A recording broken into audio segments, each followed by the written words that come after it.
Welcome, listeners, to another factual exploration of the post-apocalyptic Brotherhood of Steel. Today's account examines the Brotherhood's organizational structure, the ranks, divisions, and doctrines that transformed a military mutiny into the Wasteland's most powerful techno-religious order. From the chain that binds that governed every order through rigid hierarchy, to the Scribe Orders that cataloged humanity's dying knowledge, to the schism that nearly destroyed the East Coast chapter when Elder Lyons chose compassion over doctrine, this is the factual account of how the Brotherhood of Steel's structure both saved and nearly annihilated Arthur Maxson's legacy.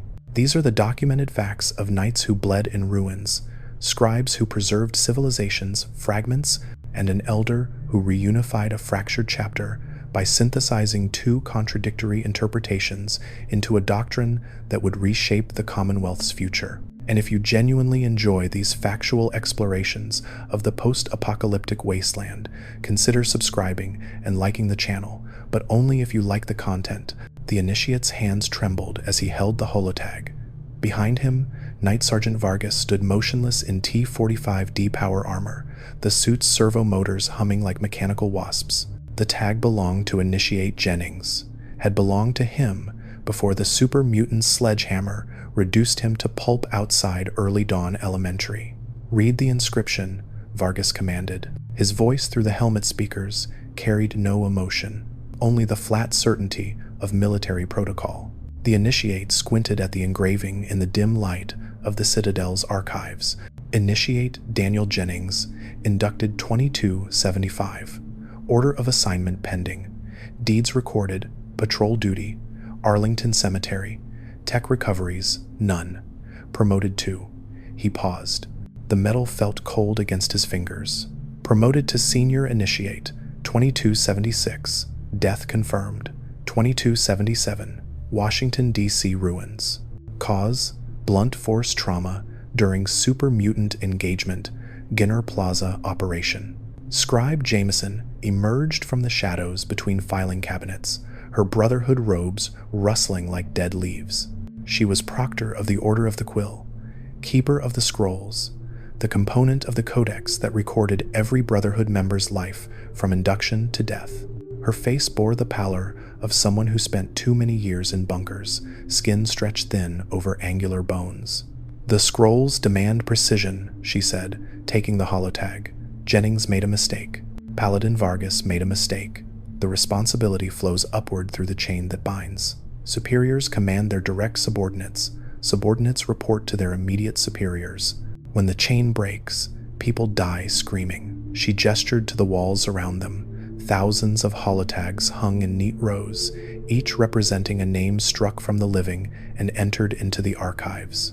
The Citadel's fluorescent lighting cast them in sterile white, transforming the room into a mausoleum of failure and sacrifice. "This is the price of deviation from protocol," Jameson continued.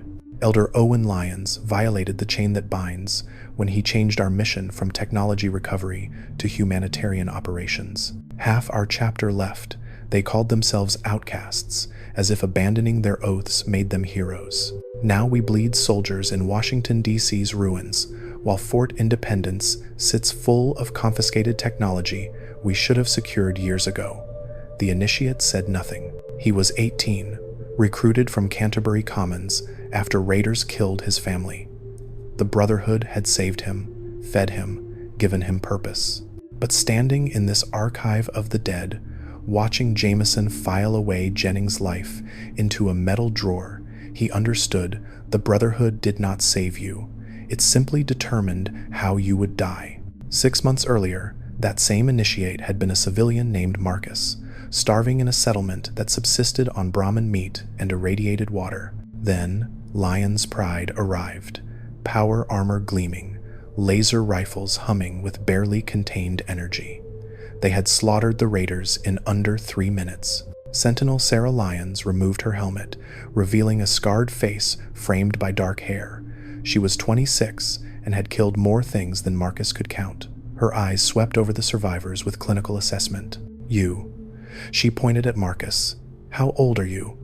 18, ma'am." "Can you read?" "Yes, ma'am." "Can you follow orders?" "Yes, ma'am."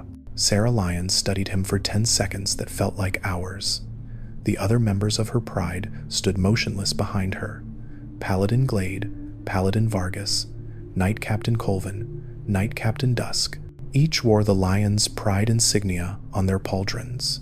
Each had personally selected by the Sentinel as the best of the best. "The Brotherhood of Steel is recruiting," she finally said. "We offer training, equipment, purpose. In exchange, you will serve a minimum of 10 years. You will follow the Codex. You will adhere to the chain that binds. You will likely die in some Washington, D.C. ruin with your intestines wrapped around a super mutant's fist. But you will die for something that matters." Marcus, now simply the Initiate, had accepted without hesitation. Anything was better than slow starvation in Canterbury Commons. The first month in the Citadel taught him the hierarchy. At the bottom, aspirants. In some chapters, they were the lowest rank, trainees who served under a specific superior officer as personal attendants. The East Coast Brotherhood under Lyons had mostly abandoned this rank, but the Initiate learned it existed in other chapters. Aspirants could spend years in service before earning promotion. Then came Initiates, the youngest and least experienced members. No power armor, no field deployments, just endless education in the principles of science, combat tactics, nuclear fusion, chemistry. The Brotherhood wanted warriors who understood what they were fighting for and what they might destroy. Senior Initiates earned their rank through demonstrated competence. They could specialize early, training toward becoming a knight or a scribe. The choice was not permanent, not until they completed their apprenticeship, but most knew their path by this stage. Apprentices had made their choice. Scribe apprentices or knight apprentices, different training regimens, different futures, the division that would define the rest of their service. Journeymen came next. Journeyman knights or journeyman scribes, competent but not yet elite, still learning, still making mistakes that got people killed. Then the full ranks, knight and scribe, existing on roughly equal standing within the Brotherhood hierarchy, though their functions diverged entirely. Above knights, knight sergeants, knight captains, knight commanders, leadership positions within the military structure. Above scribes, senior scribes, proctors, the head scribe, leadership positions within the research structure. Then came paladins, veterans who had survived long enough to prove their worth. Paladin commanders planned operations. Star paladins commanded entire regions. On the East Coast, there was also Sentinel, a rank created by Lyons for his daughter, distinguished soldiers who answered only to the Elder himself. And at the apex, the Elder, leader of the chapter, interpreter of the Codex, the voice that commanded absolute obedience through the chain that binds. The Initiate absorbed this hierarchy through daily drills. Each morning at 0600 hours, he and 40 other trainees assembled in the Citadel's courtyard. Paladin Gunny, a grizzled veteran who had lost half his face to plasma fire, taught them power armor maintenance. Knight Captain Gallows trained them in weapons systems. Scribe Bowditch lectured on defensive technologies. But it was Scribe Peabody who truly opened the Initiate's eyes. Peabody, proctor of the Order of the Sword, ruled the Citadel's armory like a fiefdom. He was 50 years old, completely bald, and perpetually irritated. When the Initiate entered his domain for weapons training, Peabody did not look up from the laser rifle he was disassembling. "You are the Canterbury recruit," Peabody said. "Not a question, a statement." "Yes, sir." Peabody's hands moved with surgical precision, removing the compensator assembly. "Tell me what you know about the Scribe Orders." The Initiate recited from memory. Order of the Sword, Weapons Research and Development. Order of the Shield, Defensive Research, including power armor and fortifications. Order of the Quill, Historical Preservation, Record Keeping, and Pre-War Knowledge Recovery. "Adequate, but sterile," Peabody said. He set down his tools and finally looked at the Initiate.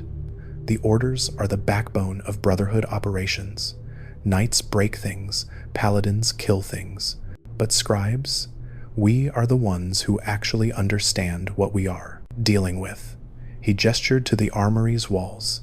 Shelves of laser rifles, plasma weapons, missile launchers, mini nukes, every piece of technology cataloged, maintained, improved. The sword creates better ways to kill. The shield creates better ways to survive. The quill ensures we remember why we are doing any of this. Peabody picked up the laser rifle. You see this compensator? I am removing it. Enclave power armor uses different composite materials than ours. Standard laser fire disperses across their plating. Remove the compensator, increase the beam intensity, and suddenly we are cutting through those black devils like butter. The Initiate watched as Peabody reassembled the weapon in under 30 seconds. That is brilliant, sir. That is necessary, Peabody corrected. The Enclave has better technology than us. The Institute, wherever they are hiding, has technology we cannot even comprehend. Super mutants breed faster than we can kill them. And Elder Lyons has us playing nursemaid to every settlement in the Capital Wasteland instead of securing the technology we need to actually win. He handed the modified laser rifle to the Initiate. The weapon felt heavier than expected, the weight of capability. The orders report to the head scribe. In our chapter, that is Rothschild. He reports to Elder Lyons. This is the chain that binds, except Lyons broke the chain when he decided humanitarian operations mattered more than our actual mission. Half the chapter left to form the Outcasts. They are holed up in Fort Independence, still following the original mission, technology recovery above all else. Peabody's expression darkened. You will hear people in the Citadel praise Lyons, Sarah Lyons, the Pride. They will tell you we are heroes. Maybe we are, but heroes die. Initiate. Heroes die, bleeding in radioactive ruins, while the Codex collects dust, and the mission gets lost in good intentions. 3 months into training, the Initiate witnessed his first induction ceremony. Squire Maxson stood in the Great Hall, surrounded by the chapter's leadership. He was 13 years old, the last known descendant of Roger Maxson, founder of the Brotherhood. His father had died in battle. His mother had sent him east for protection and education under Elder Lyons. The boy looked small, next to Liberty Prime's incomplete bulk visible through the laboratory windows. The massive robot sat dormant, a 40-foot monument to pre-war ambition and current Brotherhood failure. 20 years of work, still no functional power source. Elder Lyons stood before the assembly, 75 years old, but still imposing in his elder's robes. His daughter, Sentinel Sarah Lyons, flanked him on the right, head scribe Rothschild on the left. Star Paladin Cross behind them all, her power armor a reminder of military authority underlying every Brotherhood decision. Arthur Maxson, Elder Lyons began, his voice carrying through the hall. You have completed your preliminary training. You understand the Codex. You respect the chain that binds. You have demonstrated proficiency in combat tactics and technological understanding. Today, you advance from aspirant to squire. Squire Maxson knelt. Elder Lyons placed a hand on his head, almost fatherly, though the Initiate detected calculation in the gesture. This boy was valuable, not just for his lineage, but for what he represented: continuity, legacy. The idea that the Brotherhood's founding principles might survive whatever chaos consumed the Capital Wasteland. Repeat the oath of fraternity, Lyons commanded. The boy's voice was steady despite his youth. I swear to defend the Brotherhood of Steel against all enemies. I swear to adhere to the Codex and respect the chain that binds. I swear to place the Brotherhood's survival above my own. Steel be with me. Steel be with you. The assembly responded in unison. As Squire Maxson rose, the Initiate saw Sarah Lyons watching the boy with an expression that might have been concern. Later, he would learn that Elder Lyons himself questioned whether they were doing the right thing, training a child to be a killer, burdening him with expectations no 13-year-old should carry. But the Brotherhood needed continuity. It needed symbols, and sometimes symbols required sacrifice. 6 months into training, the Initiate made his choice: Knight, not Scribe. The research appealed to him, but he had seen how scribes rarely left the Citadel's safety, how they cataloged horrors but never confronted them, how Peabody's frustration stemmed from being brilliant but helpless, understanding the enemy's technology but never facing the enemy himself. Knights went into the field. Knights recovered technology from hostile territory. Knights wore power armor and carried laser rifles and died on their feet instead of buried in paperwork. Knight Captain Colvin administered his final examination. They stood in the Citadel's training room, surrounded by holographic targets that flickered with pre-programmed combat scenarios. "You will complete a field exercise," Colvin explained. "Retrieval mission, Bailey's Crossroads. There is a virtual strategic simulations facility there. The Outcasts are excavating it. You will observe their operations, report back with details on their security measures and technological findings. No engagement, pure reconnaissance." The initiate felt his stomach clench. "The Outcasts are still Brotherhood, sir." "The Outcasts are traitors," Colvin corrected, his voice hard. "They stole technology when they left. They reject Elder Lyons' authority. They consider us weak for helping the people of the Wasteland. This is not a debate, Initiate. This is your examination." Bailey's Crossroads was a nightmare. The Initiate crouched in the ruins of a collapsed apartment building, watching through binoculars as Outcast personnel moved through the VS facility below. Their power armor was painted red and black, a deliberate rejection of the Brotherhood's traditional colors. Their symbol, a downturned red sword on a gear background, mockingly similar to the Brotherhood's insignia, but twisted to represent defiance. He counted 12 Outcasts visible, probably more inside the facility. They had reprogrammed pre-war security robots to patrol the perimeter, an impressive tech recovery operation, but it was the evidence of violence that made him nauseous. Bodies, wastelanders who had ventured too close. The Outcasts had executed them and left the corpses as warnings. Raiders, probably, but maybe scavengers, maybe just desperate people looking for salvage. The Outcasts did not care. To them, Wastelanders were obstacles. The mission was technology, not people. The Initiate stayed hidden for 6 hours, documenting their operations. Specialist Olin directing excavations, Protector McGraw coordinating defenses. They operated with military efficiency, following protocols that mirrored the Citadel's structure, but twisted by ideological purity. When he returned to the Citadel and delivered his report, Knight Captain Colvin listened without expression. Elder Lyons reviewed the intelligence with visible pain. "They are good soldiers following bad orders," Lyons said quietly. "Or maybe we are bad soldiers following good intentions. The Codex is open to interpretation. The mission is not absolute, but the chain that binds demands obedience." He looked at the Initiate, soon to be Knight. "You have completed your training. You understand our hierarchy. You have seen both sides of our schism. Now you must choose. Follow orders even when you question them, or break the chain and face exile." The Initiate did not hesitate. "I follow orders, Elder." Lyons nodded. "Then tomorrow, you will be inducted as Knight. You will receive basic power armor and weekly ammunition allotments. You will serve for 10 years minimum, and you will fight for this chapter, even knowing we might be fighting the wrong war. If you are engaged with this account so far, hit that like and subscribe button." The induction ceremony was less grand than Squire Maxson's. No speeches, no assembled chapter, just Elder Lyons, Knight Captain Colvin, and Scribe Jameson in a side chamber. Jameson added his name to the scrolls, his entry into Brotherhood history, no longer Marcus from Canterbury Commons, now Knight Marcus, Order of Steel, inducted 2277. The power armor waited in the armory, T-45D model, old but functional. Scribe Peabody had personally maintained it, removing compensators from the shoulder-mounted laser system. "This belonged to Knight Thompson," Peabody said. "Super mutants killed him at the Germantown police station, ripped him out of the armor through a breach in the torso plating. We sealed the breach. The bloodstains do not come out of the interior, but you will get used to it." Knight Marcus lifted the helmet. The visor's heads-up display flickered to life, showing armor integrity, ammunition count, radiation levels. Inside the helmet, dark stains marked where Thompson had bled out.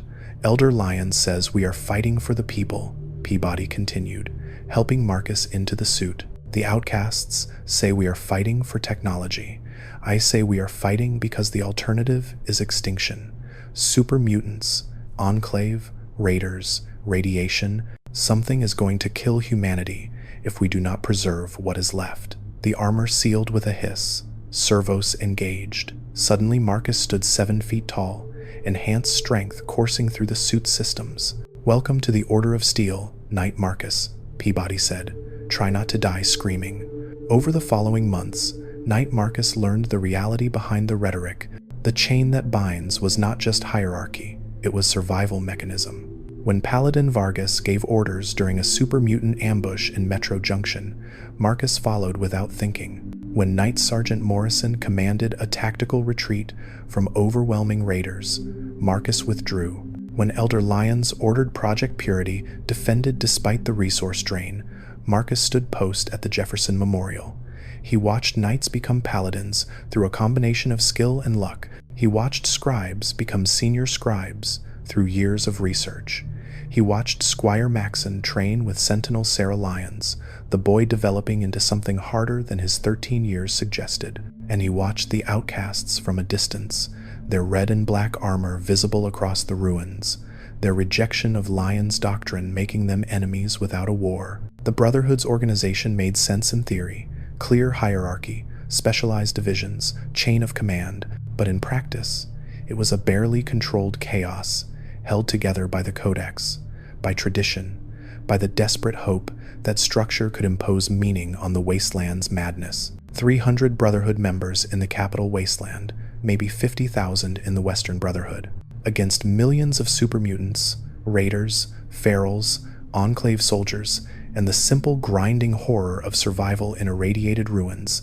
The chain that binds held them together. But chains could break.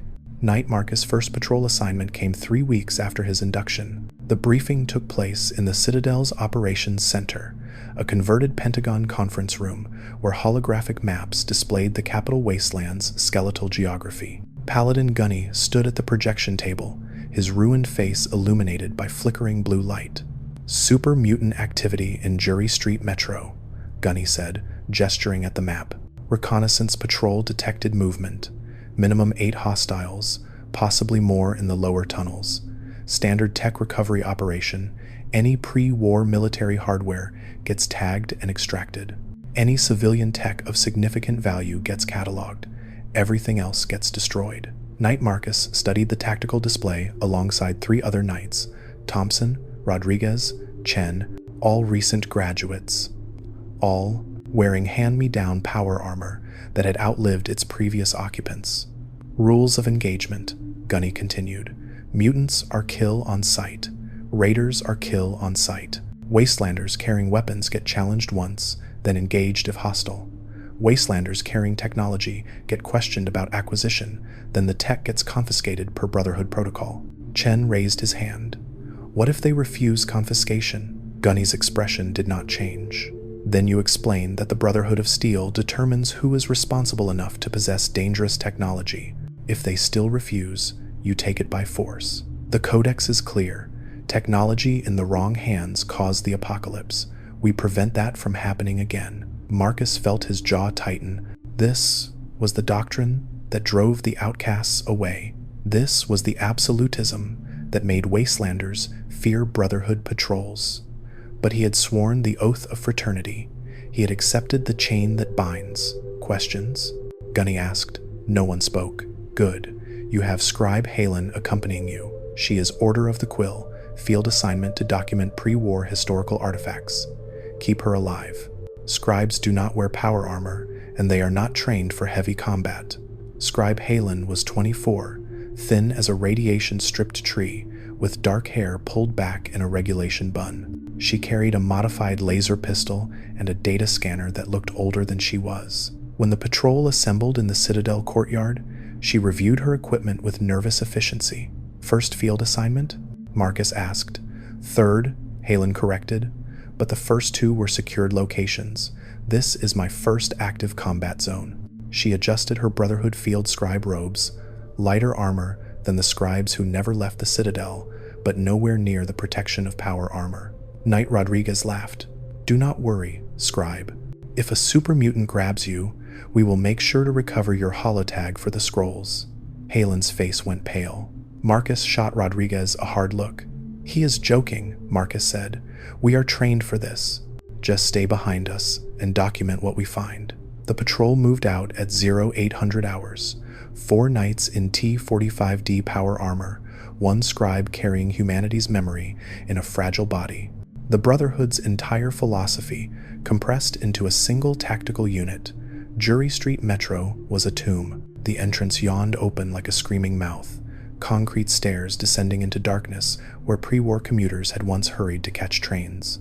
Now it was super mutant territory, marked by the stench of gore and the scattered remains of victims. Knight Chen took point, his helmet's thermal sensors scanning for heat signatures. Knight Thompson covered the rear. Marcus and Rodriguez flanked Scribe Halen in the middle of the formation.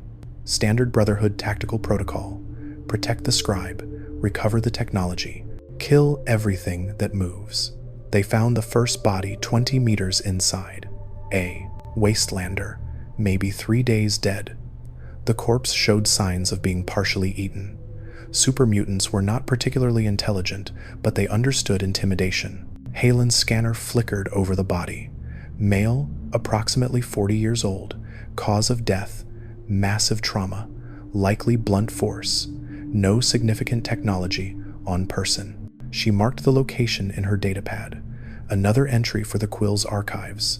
Another forgotten death in the Capital Wasteland's endless casualty list.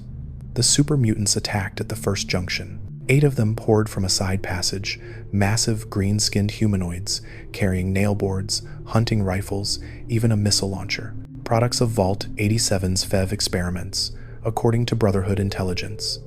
Bigger than humans, stronger, dumber but dangerous as rabid dogs.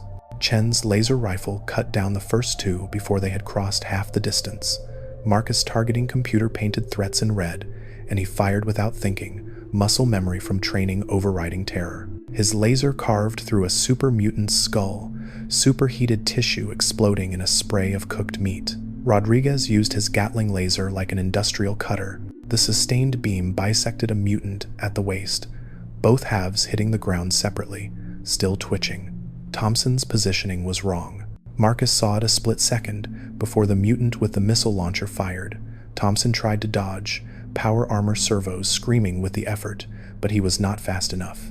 The explosion threw him 15 feet. His armor breached at the left shoulder joint, white-hot shrapnel penetrating into flesh. Thompson went down hard. His scream modulated through the helmet speakers into something mechanical and horrible. "Cover!" Chen shouted, laying suppressing fire. Marcus grabbed Halen and pulled her behind a concrete pillar. Another missile whistled past, detonating against the metro tunnel wall. Debris rained down like radioactive hail. Rodriguez charged the missile launcher mutant. Stupid, brave. The kind of tactical decision that got you either promoted or killed. His Gatling laser overheated mid-burst, but he kept advancing, using the power armor's strength to physically tackle the mutant. 2 tons of Brotherhood steel versus 400 pounds of FEV-enhanced muscle. The mutant died. So did Rodriguez. Its dying spasm drove a sharpened rebar spike through his armor's weaker neck seal. When the firefight ended 90 seconds later, 2 knights were dead. 1 was wounded, and Scribe Halen was vomiting against the pillar while documenting the engagement for the scrolls. Standard Brotherhood operations.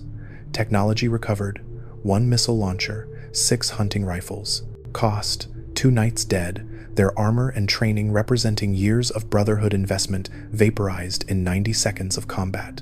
Marcus called for extraction, while Chen tried to stabilize Thompson's bleeding. The Brotherhood would send a retrieval team.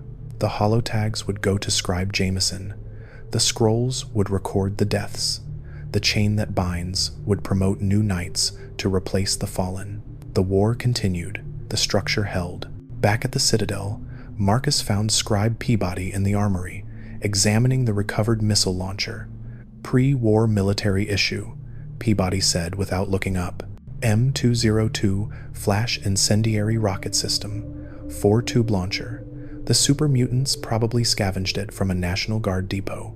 His hands moved over the weapon with reverence bordering on obsession. This is what the Order of the Sword does, Knight. We take the wasteland's chaos and make it useful. Marcus removed his helmet. The interior still reeked of Thompson's blood, his own now added to the previous owner's stains. Rodriguez and Thompson are dead, I heard.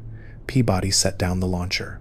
I also heard you kept Scribe Halen alive and recovered significant military hardware. Elder Lyons considers that a successful mission. 2 knights dead is successful?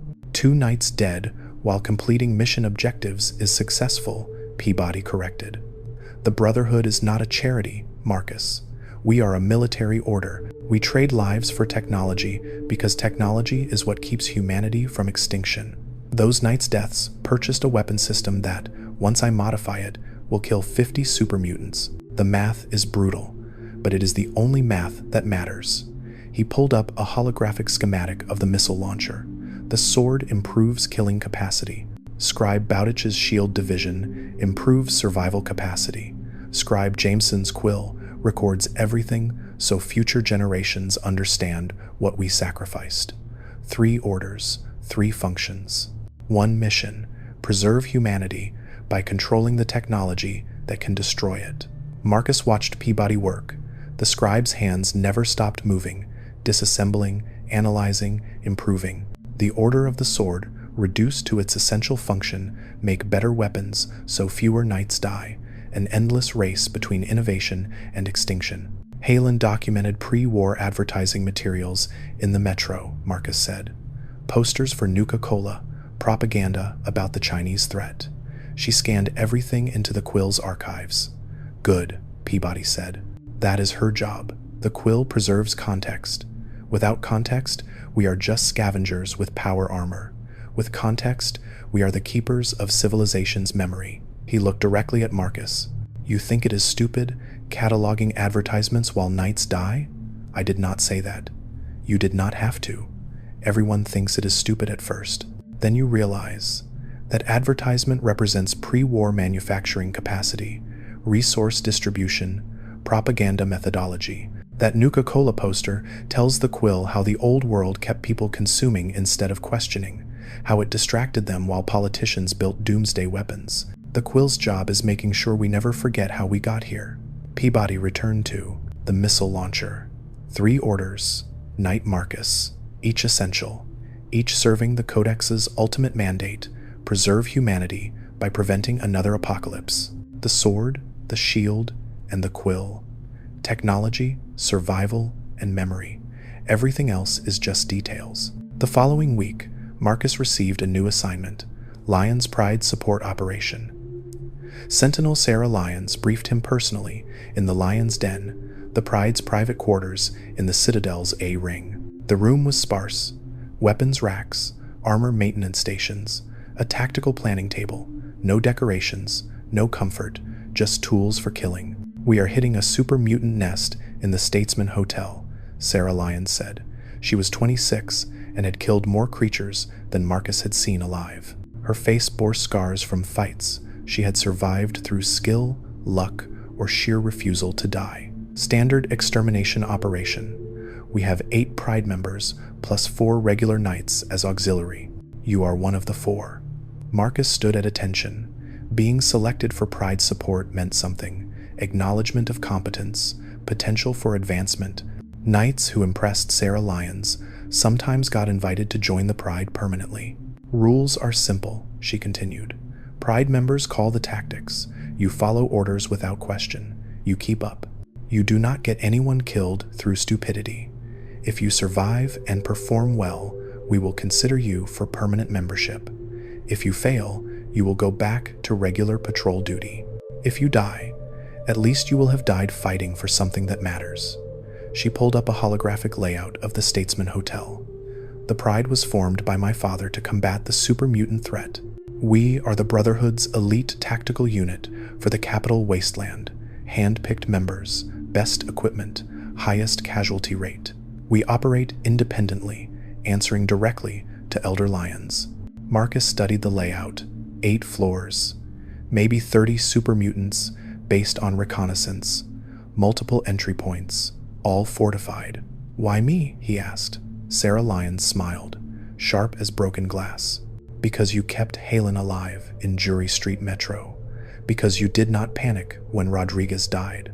Because the Brotherhood needs knights who can think under pressure and follow orders even when those orders mean watching your squad mates get torn apart.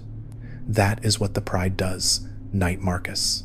We are the ones who do the jobs that kill everyone else. The Pride assembled at 0600 hours. Marcus had heard their names in the Citadel. Legends passed among knights in whispered admiration. Paladin Glade, oldest member of the Pride, the unit's technician and smith, 50 years old and still faster in combat than knights half his age.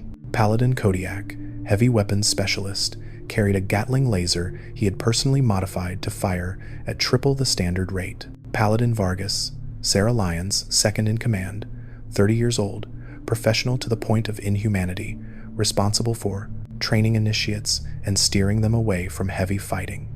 Marcus remembered Jennings. Vargas remembered too, the weight of that failure visible in his mechanical precision. Knight Captain Colvin, commander of interior security, tactical planning specialist. Knight Captain Dusk, reconnaissance expert, moved like a ghost despite wearing power armor. Knight Captain Gallows, communications officer, maintained radio contact with Citadel Command. And Sentinel Sarah Lyons, commander of the Pride, highest-ranking field officer below Elder Lyons himself, personally chose every member. They moved through the Capital Wasteland like a mechanized nightmare, power armor synchronized, each member anticipating the other's movements through years of joint operations. Marcus and the 3 other auxiliary knights struggled to keep formation, their inexperience showing in delayed reactions and hesitant positioning. The Statesman Hotel rose from the ruins like a broken tooth. Pre-war luxury, now transformed into a super mutant fortress. Body parts hung from windows, psychological warfare against wastelanders. The stench was visible as shimmering heat waves in the morning radiation. Standard breach protocol, Sarah Lyons commanded. Glade and Kodiak on point. Vargas and I follow. Colvin's team takes the second entrance. Dusk's team secures the rear exit. Auxiliary knights with Glade follow his orders. Do not improvise. They hit the hotel like an avalanche. Paladin Glade's laser rifle cut through the first floor's barricades. Paladin Kodiak's Gatling laser transformed the lobby into a kill zone. Marcus followed, his training finally clicking into muscle memory. Target, fire, advance, reload, target again. Super mutants poured from upper floors. The Pride moved through them with terrifying efficiency. No wasted movement, no hesitation. Each kill calculated, each death necessary. Knight Captain Dusk's voice crackled over the radio. Rear exit secured.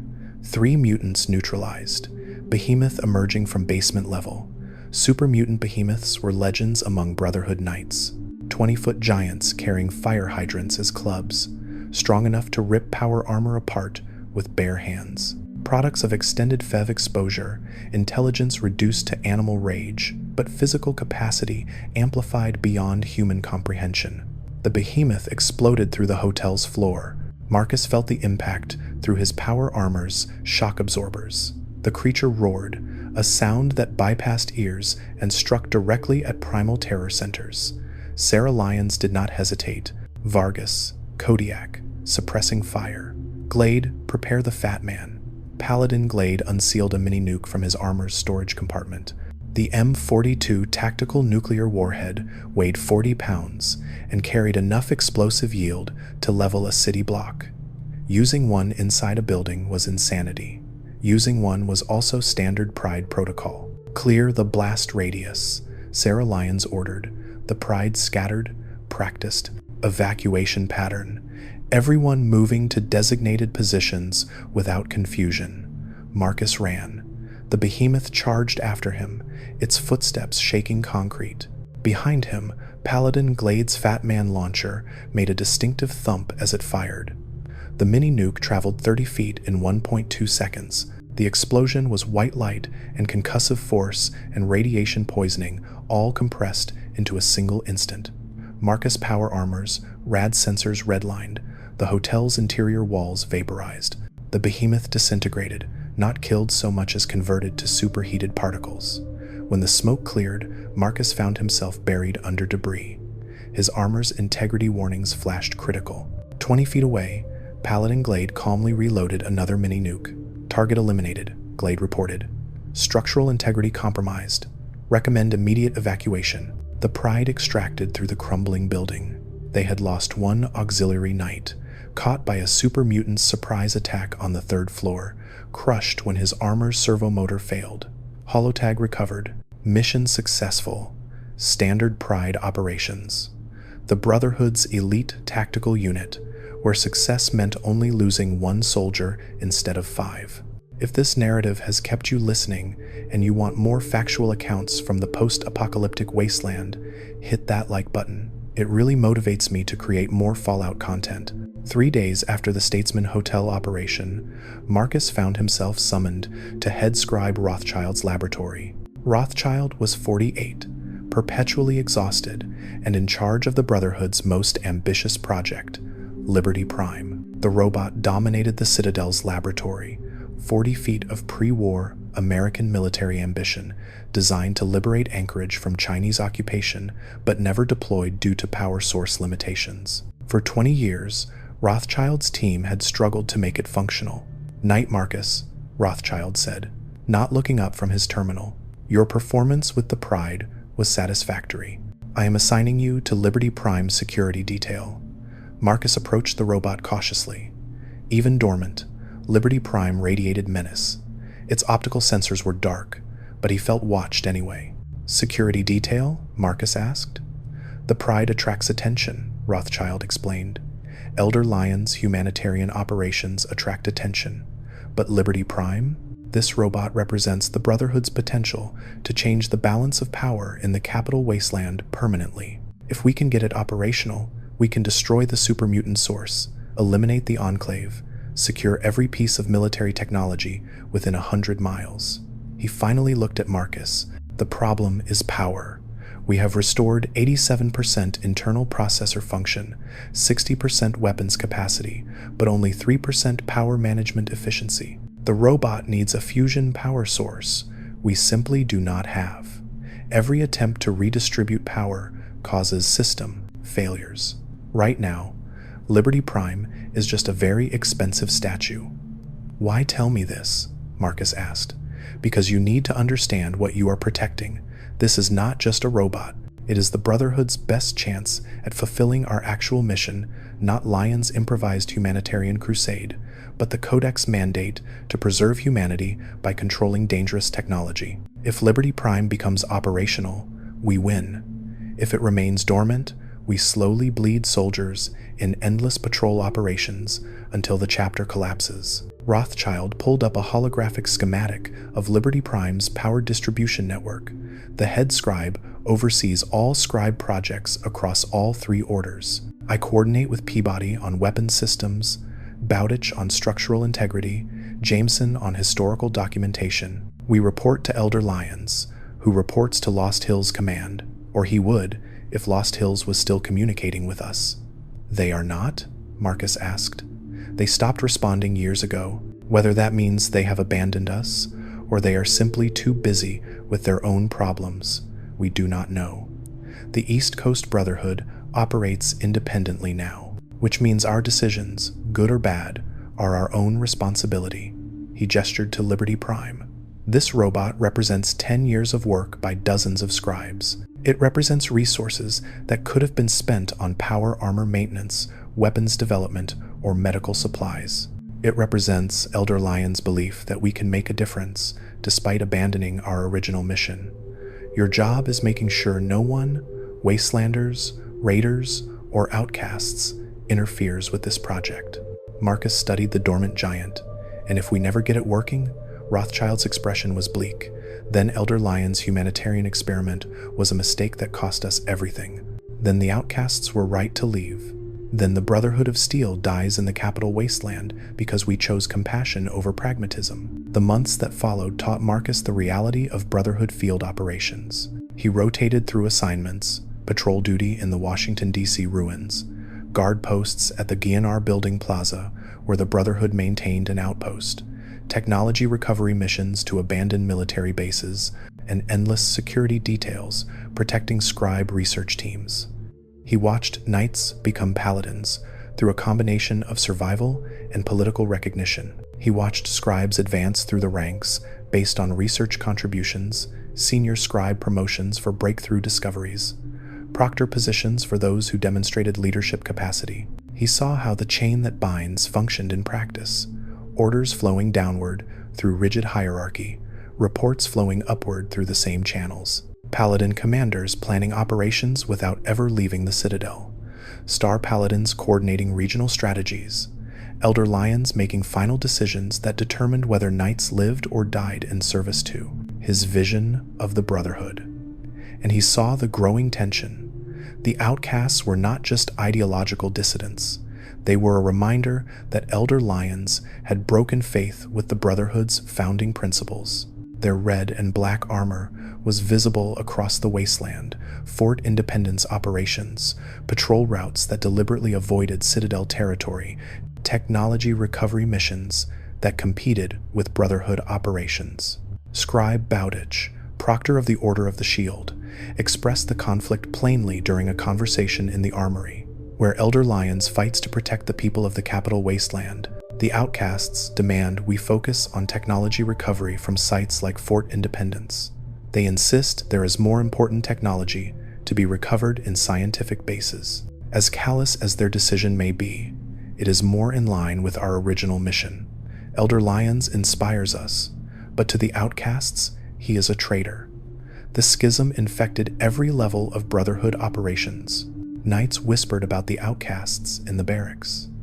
Scribes debated doctrinal interpretations in the archives. Paladins enforced loyalty through threat of exile, knowing that questioning Elder Lyons' decisions meant choosing between obedience and abandonment. Marcus found himself at the Gunner Building Plaza when the tension erupted into violence. The plaza had become a Brotherhood outpost through an agreement with Three Dog, the DJ who broadcast wasteland news and propaganda favorable to Elder Lyons' humanitarian mission. In exchange for protection from super mutants, Three Dog used his radio station to portray the Brotherhood as heroes. The arrangement worked until the day an Outcast patrol encountered Brotherhood forces at the plaza's perimeter.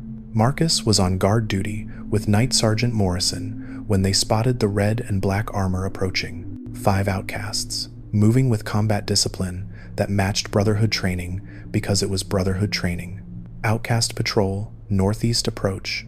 Morrison reported over radio, holding position. The Outcasts stopped 50 yards away.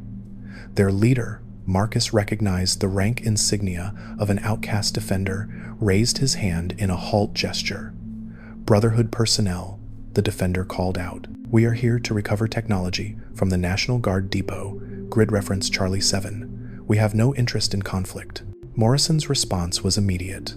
All technology in this sector is under Brotherhood jurisdiction. Withdraw or be engaged. We are the Brotherhood, the defender shot back. We follow the Codex.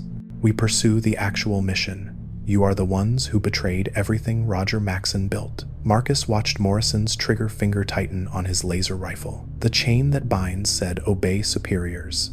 The Codex said recover technology. The schism said kill traitors. Morrison opened fire. The firefight lasted 40 seconds. Laser fire and plasma bolts turned the plaza into an execution ground. Both sides wore power armor. Both used similar tactics. Both fought with the desperation of soldiers who had chosen sides in a civil war neither wanted. When it ended, 3 Outcasts were dead. Morrison had taken a plasma bolt to the chest, his armor breached, flesh cooked, still alive, but dying slowly. The other 2 Outcasts had retreated, carrying their wounded. Marcus knelt beside Morrison. Through the breached armor, he could see organs visible, steam rising from cooked tissue. Morrison was trying to speak, but his lungs were burned. Get Elder Lyons, Morrison managed. Then he died. Marcus recovered Morrison's holotag. Standard procedure. Another entry for the scrolls. Another name struck from the living and entered into the archives. Three Dog broadcast about the brave Brotherhood soldiers who had defended his plaza. The Outcasts broadcast nothing, but their patrols increased in frequency and aggression. The schism deepened. And Knight Marcus understood. The Brotherhood was not dying from external threats.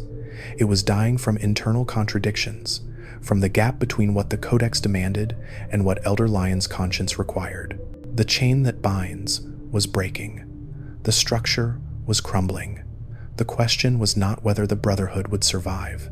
The question was which version of the Brotherhood would inherit the wasteland. 8 months after Morrison's death at the Gnor Plaza, Knight Marcus stood in the Great Hall watching Elder Owen Lyons die. Not literally, the old man still breathed, still commanded, still believed his humanitarian doctrine could save the Capital Wasteland.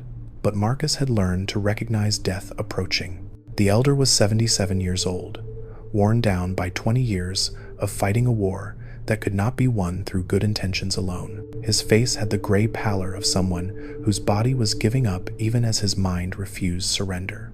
"The super mutant source is in Vault 87, Elder Lyons said, addressing the assembled chapter leadership. His voice still carried authority, but it trembled with exhaustion. "We have confirmed it through reconnaissance. The Vault's FEV experiments continue autonomously, producing new super mutants. As long as that facility operates, we are fighting an infinite enemy." Scribe Rothschild stood beside the projection table, holographic displays showing Vault 87's layout. "The radiation levels are lethal, over 3,500 rads at the main entrance. Power armor provides minimal protection. We would need to find an alternate route, then find one," Lyons ordered. "This chapter has spent 20 years bleeding soldiers because I chose to help the people of this wasteland. I made that choice consciously, knowing the West Coast elders would condemn it. But if we can destroy the super mutant source, maybe." He stopped, coughed. Blood flecked his lips. Sentinel Sarah Lyons moved to her father's side. "Elder, you need medical attention. I need results." Lyons snapped. He looked across the assembled knights, paladins, and scribes. His eyes found Squire Arthur Maxson standing at attention near the back. The boy was 13 now, no longer the child who had arrived years ago. Training had carved away softness, leaving something harder. "The Maxson bloodline founded this brotherhood," Elder Lyons said. "Captain Roger Maxson saw the government's crimes at Mariposa and chose rebellion over complicity. He built an organization dedicated to preserving humanity by controlling the technology that nearly destroyed us. I have deviated from that mission because I believed saving people mattered more than hoarding technology. History will judge whether I was right." He straightened with visible effort. "But understand this, the chain that binds holds us together. Without hierarchy, without structure, without obedience to the Codex, we are just armed scavengers. The Brotherhood survives because we follow orders even when those orders seem wrong. That is the price of civilization." 3 weeks later, Elder Owen Lyons died in his sleep, natural causes, old age. The exhaustion of carrying a chapter through 2 decades of ideological warfare, Sentinel Sarah Lyons became elder by unanimous council vote. She lasted 6 months. The circumstances of Sarah Lyons' death remained classified in the Brotherhood's official records, but Marcus had been part of the operation. Super mutant assault on a Brotherhood outpost near Tacoma Park. Sarah Lyons led the counterattack personally. She had always fought from the front, believing commanders who sent soldiers into danger without sharing that risk had forfeited the right to lead.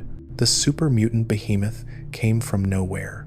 One moment, the Pride was advancing in formation. The next, Sarah Lyons was airborne, her power armor crushed like aluminum foil, her body broken against a concrete wall. She died before they could extract her. Holotag recovered. Entry in the scrolls. Another Maxson-adjacent leader consumed by the Capital Wasteland's endless hunger, the Brotherhood of Steel fractured. Without Elder Lyons' vision and Sarah's tactical brilliance, the chapter defaulted to bureaucratic paralysis. The Council of Elders, such as it existed on the East Coast, cycled through leaders. Each new elder brought different priorities, contradictory orders, fractured strategies. Elder Harrison lasted 4 months before being removed for incompetence. Elder Chen lasted 2 months before dying in a raider ambush. Elder Williams tried to reinstate strict Codex interpretation and sparked near mutiny among Lyons loyalists. The chapter was dying. Supplies dwindled. Recruitment stalled. The Outcasts watched from Fort Independence, vindicated in their belief that Elder Lyons' experiment had been doomed from the start. Marcus watched it all from his position as Night Sergeant, recently promoted after 5 years of service. He watched the structure crumble, watched the chain that binds corrode under political infighting, watched patrols sent into the ruins with contradictory orders from competing authorities, and he watched Squire Arthur Maxson grow into something dangerous. The turning point came in 2282, when Arthur Maxson, now 15 years old, killed the super mutant called Shepard. Marcus was part of the patrol that day. 4 paladins, 6 knights, 2 scribes, standard reconnaissance near the ruins of Arlington. They had received reports of super mutants organizing under new leadership, tactical coordination beyond normal mutant capacity. Shepard proved the reports correct. The super mutant commander had somehow retained intelligence after FEV exposure, a rare mutation that produced strategic thinking alongside enhanced physical strength.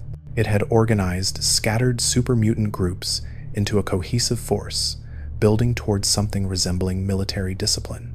The Brotherhood patrol walked into an ambush. Super mutants attacked from 3 directions simultaneously. Coordinated fire, tactical positioning. 1 paladin went down in the first 30 seconds. Missile to the chest, armor breached, dead before hitting the ground.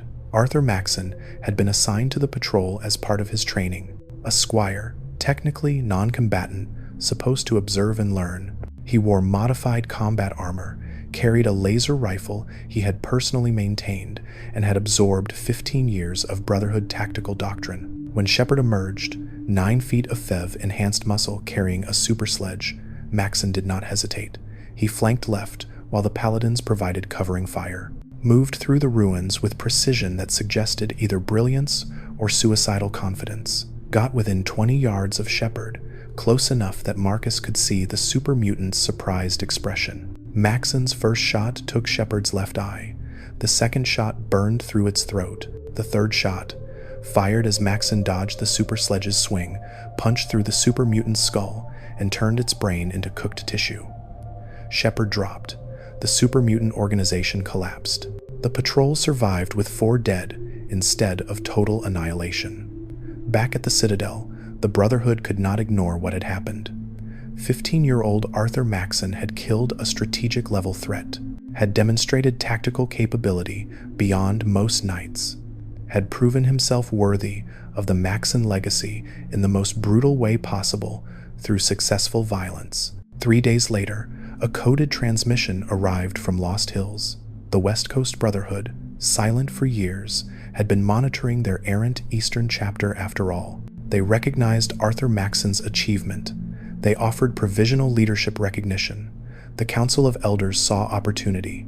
A young leader with Maxson bloodline legitimacy could unite the fractured chapter, could bridge the gap between Lyons loyalists and Codex traditionalists, could restore the chain that binds through sheer symbolic weight. At 15 years and 8 months old, Arthur Maxson received provisional elder status. Not full authority, not yet, but recognition as the chapter's future if he could prove himself worthy. He proved himself by doing what no one else had attempted, reaching out to the outcasts.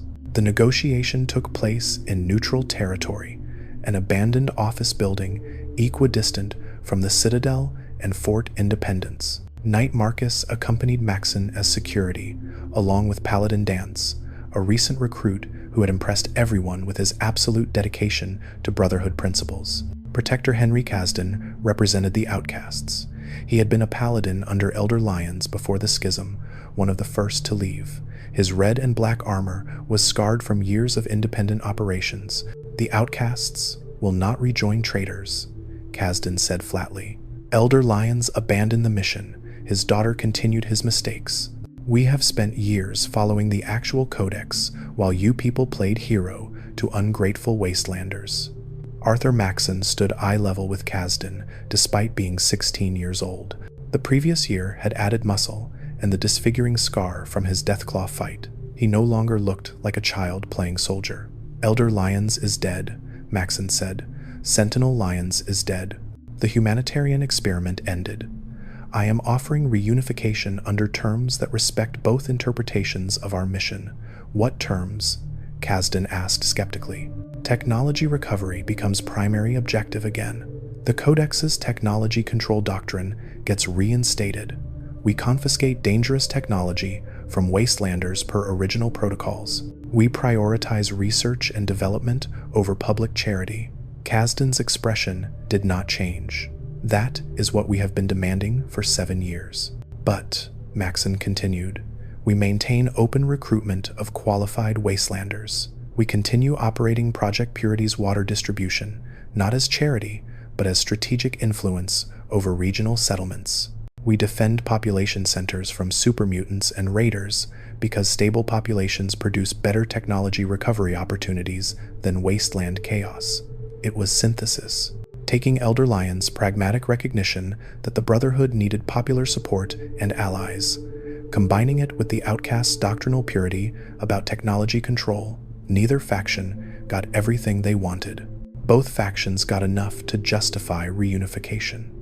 We would keep our combat effectiveness, Maxson said. We would gain your technology stockpiles from Fort Independence. We would present a unified front to external threats. The alternative is both factions slowly bleeding soldiers until neither matters. Kasdan studied the young elder for 30 seconds. You are Roger Maxson's descendant. That means something. But titles do not mean shit if you cannot hold the chapter together. I killed Shepard, Maxson said quietly. I have survived Raider, ambushes, Deathclaw attacks, and Brotherhood politics. I have earned this position through service, not inheritance. The question is not whether I can hold the chapter together. The question is whether you are willing to let old grudges destroy what remains of the Brotherhood in the Capital Wasteland. 3 hours of negotiation later, they had an agreement. The Outcasts would reintegrate. Maxson would be recognized as elder by both factions. The chapter would adopt a synthesized doctrine that combined technology recovery with strategic wasteland operations. At 16 years old, Arthur Maxson became the youngest elder in Brotherhood of Steel history, and he immediately began transforming the organization into something new. The first change was symbolic but profound: reunification ceremonies at the Citadel. Marcus watched Outcasts march through the Pentagon's gates for the first time in 7 years. Their red and black armor had been repainted in Brotherhood colors, though some kept subtle red accents as badges of their resistance period. Fort Independence's technology stockpiles were transferred to Citadel control. The schism officially ended, but the real changes occurred in organizational structure. Elder Maxson restructured the command hierarchy to balance both factions' concerns.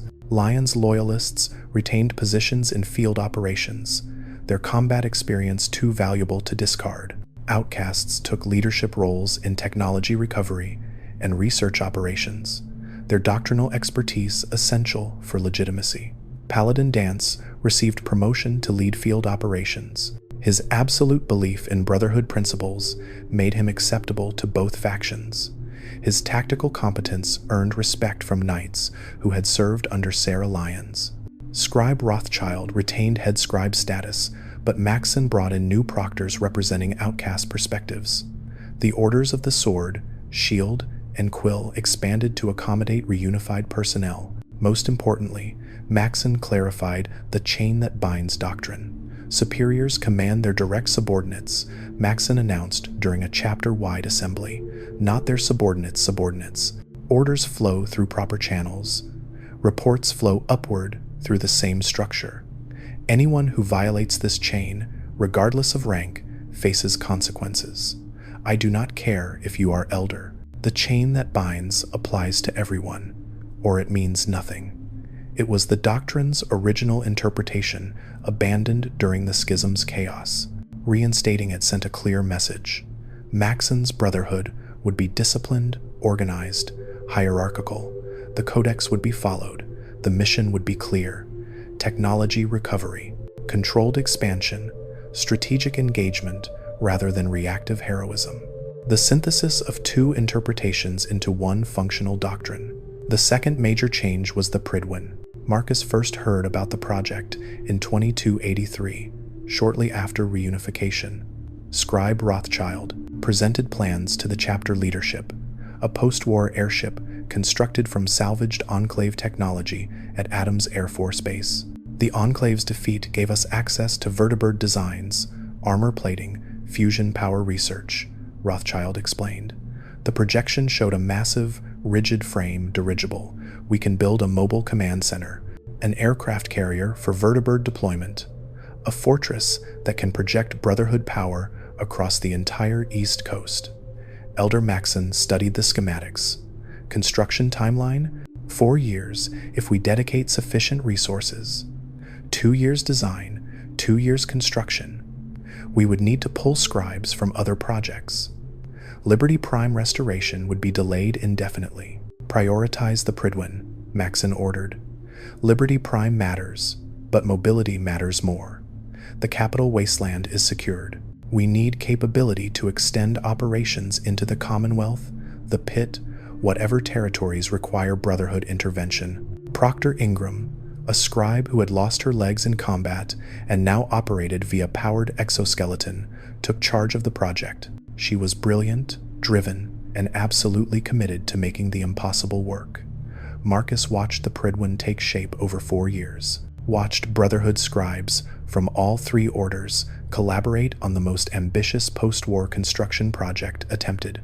The Order of the Sword designed weapon systems. The Order of the Shield engineered armor and structural integrity. The Order of the Quill documented every stage for future reference. 40,000 tons of steel, hydrogen airbags protected by armor plating, docking systems for 4 vertibirds, fusion power cores salvaged from Enclave installations.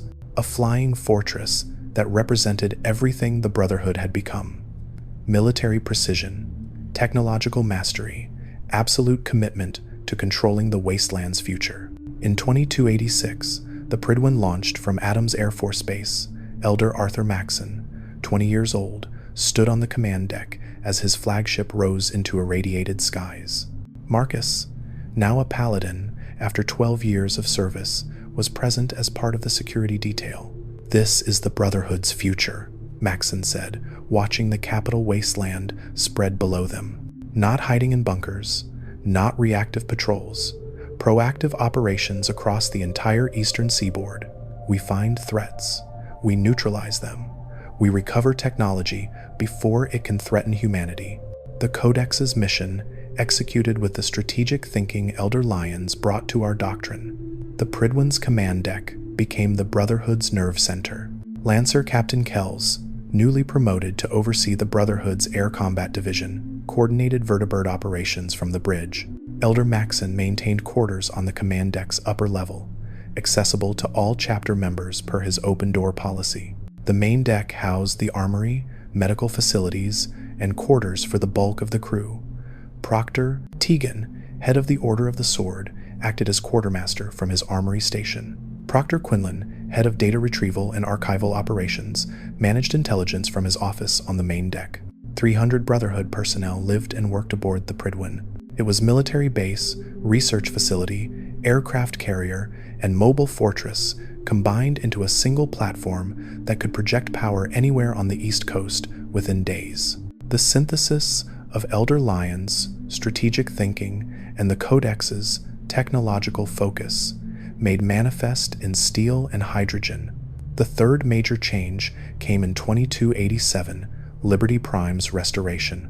Marcus was assigned to the Liberty Prime reconstruction team, now operating out of Boston Airport after the Prydwen deployed to the Commonwealth to investigate reports of the Institute's activities. Proctor Ingram had spent 5 years attempting to rebuild the destroyed robot.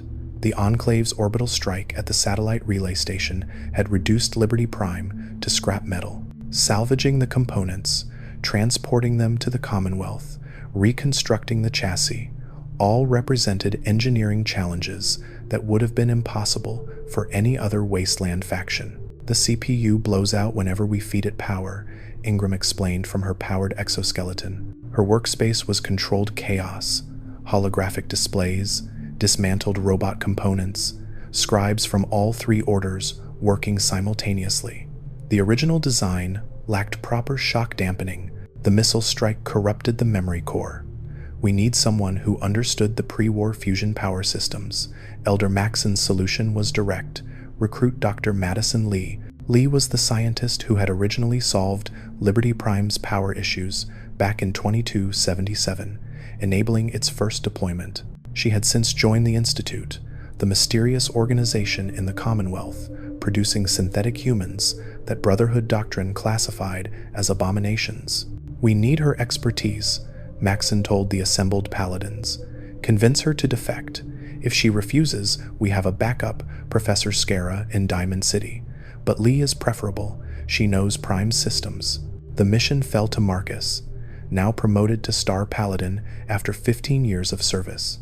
Infiltrating the Institute meant using their teleportation technology, itself a demonstration of why the Brotherhood's technology control mission mattered. The Institute possessed science that could revolutionize the wasteland, and they used it to create synthetic slaves. Lee resisted initially. Liberty Prime was a mistake, she said, when Marcus found her in the Institute's Advanced Systems Division. I helped create a weapon of mass destruction for a military organization that believes technology control justifies totalitarianism. The Brotherhood protects humanity, Marcus countered. The Institute creates synthetic humans and releases them into the Commonwealth to replace real people. You tell me, which is totalitarianism? The argument continued for hours. Ultimately, Lee agreed to help, not because she believed in the Brotherhood's mission, but because she believed the Institute's synthetic program posed a greater threat. Back at Boston Airport, Lee and Professor Scara worked in parallel on Liberty Prime's restoration.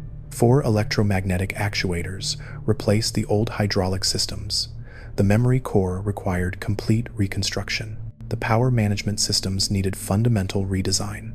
Marcus watched scribes from the Order of the Shield fabricate new armor plating, watched the Order of the Sword install upgraded weapon systems, replacing the old blue eye lasers with a single massive red beam, upgrading the nuclear bomb payload from tactical warheads to Mark 28 bombs.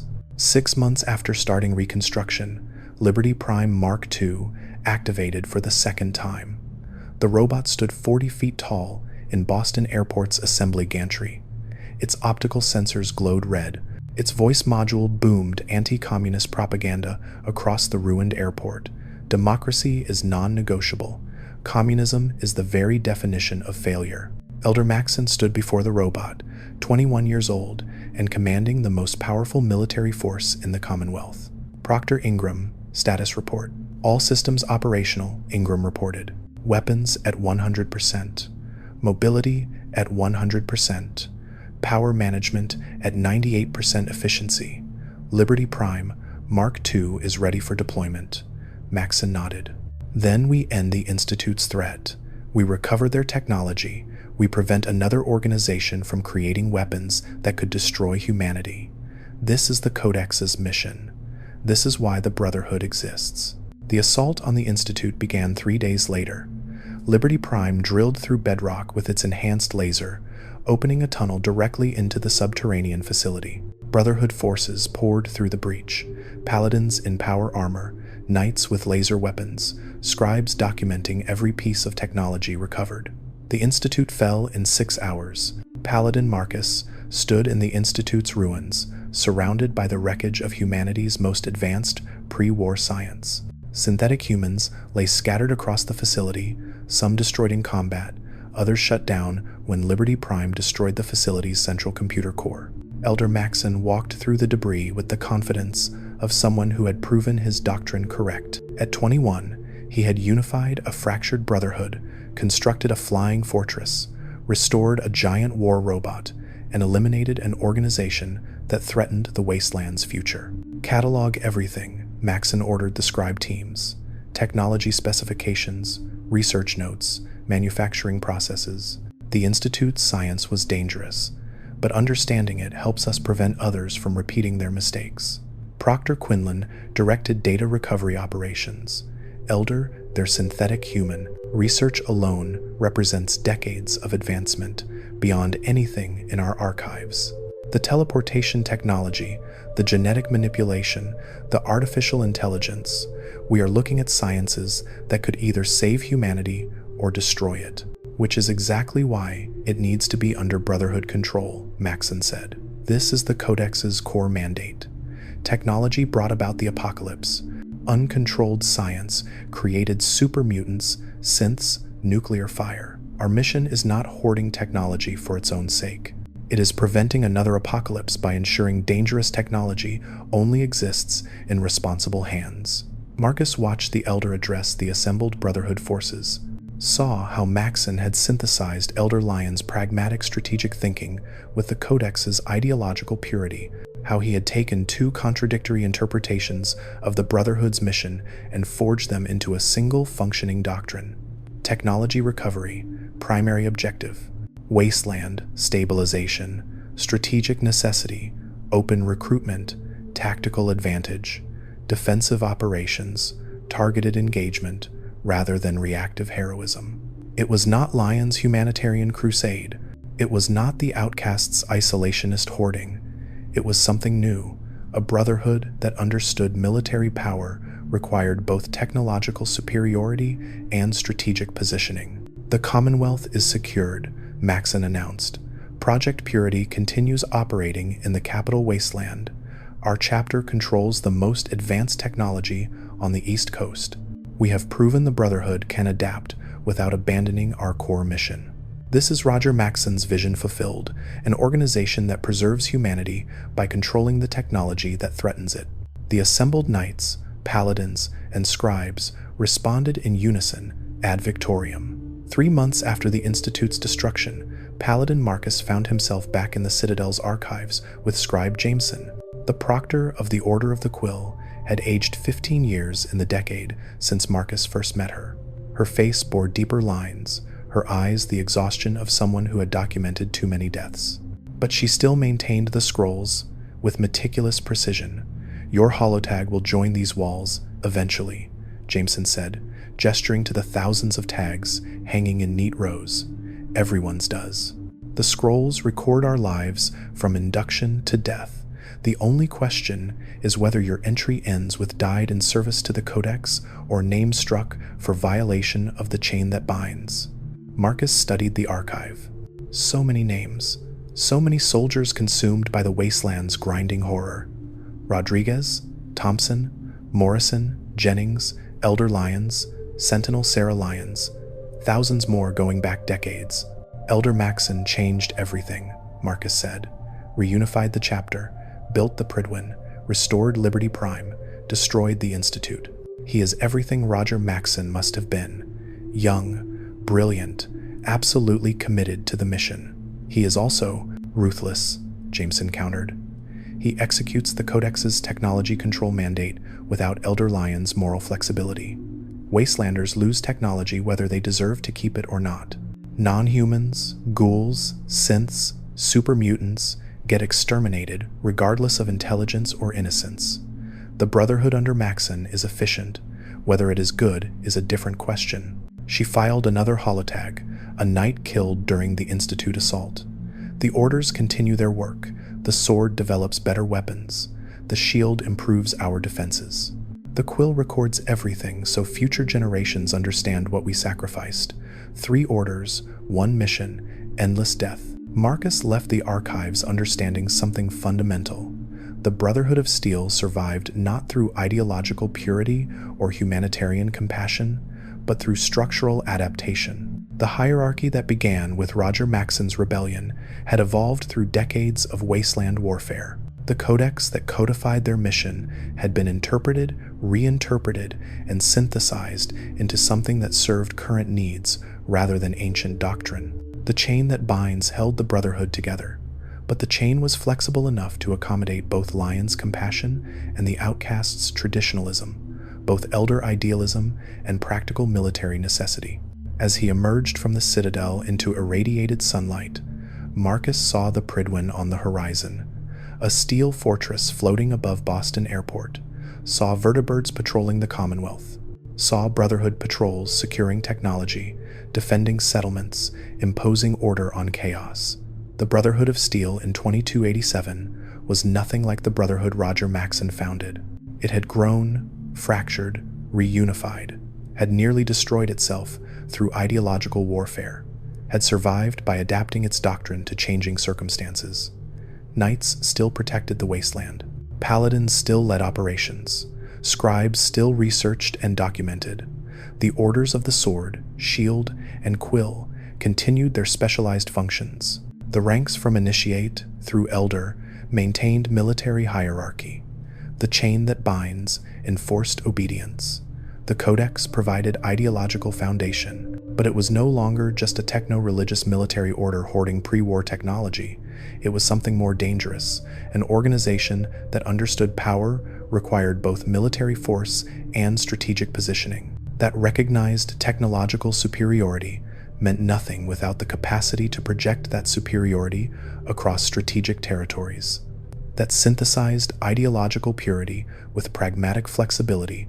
Arthur Maxson had forged Elder Lyons' strategic thinking and the Codex's technological doctrine into a single functioning philosophy, had transformed the Brotherhood from a fractured chapter bleeding soldiers in reactive operations into a unified force capable of eliminating threats before they metastasized.